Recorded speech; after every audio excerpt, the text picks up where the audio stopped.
Okay, so in the album edit test that I created a brand new test, edit album test. I created an action, which is album edit, and in the album edit, every time that I run this test, I also want to make a call to the login test, which you can see here is an external action, which is added here. And if you remember, that's our test that we added before, which has our logon and our front page object repositories. So you can see where it's kind of nice where you have a reusable action and then can bring it into any other action that you create or any other test. So I created a couple other repositories here, the album edit repository and the store repository, both of which are going to be essential in this test to change the album price and then to save it. So you can see here that I added the index page, and then we're going to click the edit button, and the edit button is going to be the first row in the table, which is denoted by the ordinal on the table. And then on that edit page, we're going to set the price of the text box to $15.99. We're going to then set an environment variable to that same value, and then click Save. So at that point, the application automatically goes back to the Store Manager page, which contains a list or a table of all of the albums. So here's where our checkpoint is. We inserted a checkpoint to make sure that that field or that album has saved, and then finally we'll close the browser. So what's interesting here, and that I probably haven't explained at all yet, is that I said we're going to set an environment variable here. So if we go ahead and click on the expert view, because this is the place where you're going to go ahead and set that, and we're going to change this to our album edit page. And what you're going to see is in here, this is where all the text commands for all the actions that you've placed on the keyword view, this is where they're at. So basically you can see here's our login test. This is our call, our one iteration call, meaning it's only going to call it once. And then this is going to click our edit button, set the price to $15.99, and then we're going to create an environment variable using VBScript called newsPrice, and we're going to set that environment variable to the value that's in this text field here. We're going to click Save, and then we're going to use the checkpoint here to evaluate the price of the album that we've just saved. So if we go back over here to the keyword view and then right click on our checkpoint and checkpoint properties. So this is what you're going to notice here, and this is one of the things that I have a hard time with HP Quick Test, is the fact that you have to create a checkpoint per cell. So essentially you have to click on the cell that you want to validate. It isn't dynamic, it has to be static, and click on parameter, and then you're going to click this button here, change it to environment. It's normally set as data table, and then you're going to put your environment variable.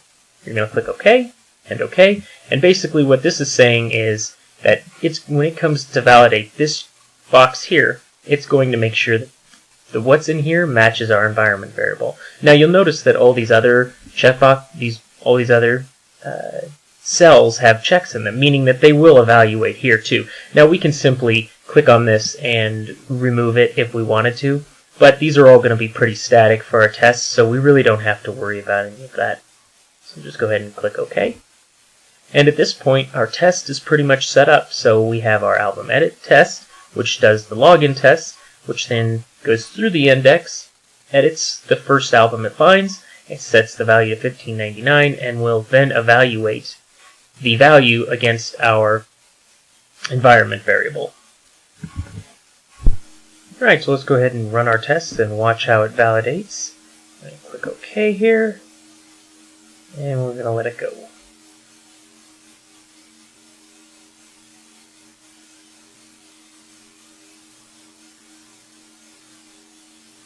Going to notice that here it did the album validation, changed the price to $15.99, and now it's trying to validate that that's saved. And as you notice, the $15.99 did not save, because that would have changed. So what it's going to bring up is, it should bring up a failed test. We'll see that in just a second here.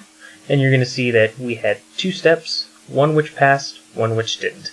So we can even dig down further and find which test didn't pass, so we can see that our login test passed, but unfortunately our validation for our checkpoint did not pass. So now we're going to have to go ahead and fix the code quickly and then go ahead and run the test again. So I think the easiest thing to do here would be to assume that we already did do the fix and that we've already sent it to the developers and that we're ready to rerun our test again to make sure that what we expect happened should happen. So let's go ahead and rerun our test, and the code has been fixed. And let's see if it passes.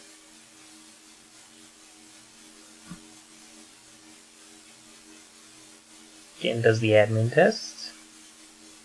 Change the price, and you saw that it briefly did change to $15.99, and so what we would expect to see now is our tests, both of which passed. You can see our last iteration which failed, and you can see why, but this time they both passed, and we can go ahead and drill down, and we can see that our validation method passed. So I think the important thing out of this is to see that you can in fact save variables, and you can even control the entire flow of the test from the expert view. The only thing you can't do is create a checkpoint in the expert view. But our next test will show us something a little bit more fun, which is a for loop, which will loop through our cart and make sure that our values are passing. Alright, our final test, the cart total validation test, is going to demonstrate the ability that we use to record all of our actions, add a bunch of checkpoints as we went. It's going to show how we made a VB script to get the cart total, how we saved that VB script to a function library and then associated it to multiple checkpoints, and then we're going to show how we fix the code that doesn't validate and then make all of our tests pass. So here is the cart total test, and each one of these you can see will go and click the rock link, then click on the album, add the album to the cart, make a function call called add to cart total, and then do a validation. So what you'll want to see is that in the checkpoint properties on each checkpoint, you're going to notice that all of our cells are unchecked because we don't need to check them, but the last cell, which is going to be the total of our cart, we're going to want to check against an environment variable called cart total. Now the one thing is that you can't just make it dynamic. What you'll notice is that if you come down to our next checkpoint and look at its checkpoint properties, you're going to see that there is now an extra row, and so the final total is in a different cell, so that we couldn't just simply copy the checkpoint and run it a bunch of times. So you have to insert a checkpoint for each and every item you add to the cart. So if you want to go ahead and look at the expert view, which is, you can see all of our navigation, and then we make a function call to add to cart total. So it's very clean and easy to do, and very manageable. So if we come over here to our associated function libraries, which is just simply you add a function library and associate it in much the same way as you do an object repository, go ahead and open that, and you're going to see a little bit of VB script that gets the row count, and creates an environment variable called cart total, gets the row quantity. For each row, we'll get the row quantity, row price, and set the environment variable equal to itself plus the results of that, and loop through. So then what happens is, when we go to our cart total tests, we are going to then be validating against our environment variable. So if we go ahead and run the tests here, and see if they pass, it will take a minute to get this going.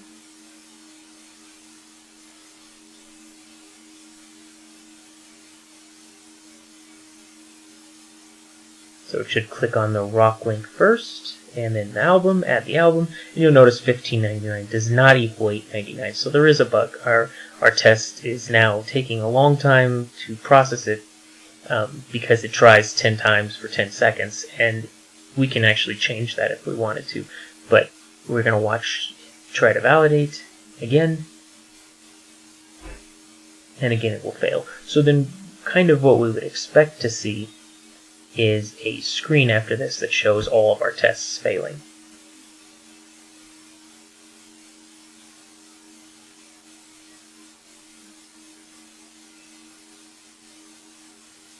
And again, another one doesn't change the price, so it seems that the code has left a static value for cart total, which isn't something we would want to do.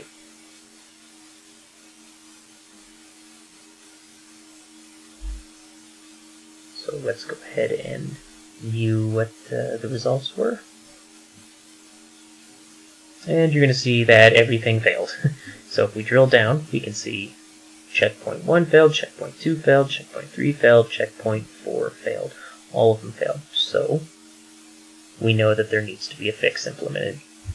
Luckily, the fix was simply just to change something in the actual index.cshtml file to actually use the view, or the model view. So let's go ahead and close this because it's been changed. We'll close this, and we are going to rerun our tests.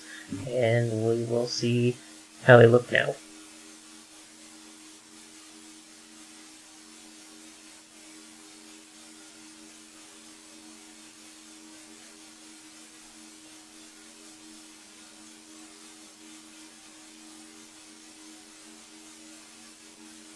And you'll notice the validation occurs much faster now that everything is updating correctly.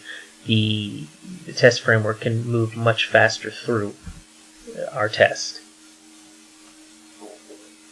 And this is a test, since we created it as a reusable action, we could actually reuse this every single time we do a cart test. So you can notice that all of our tests have passed, and so all 4 tests have actually passed our validation.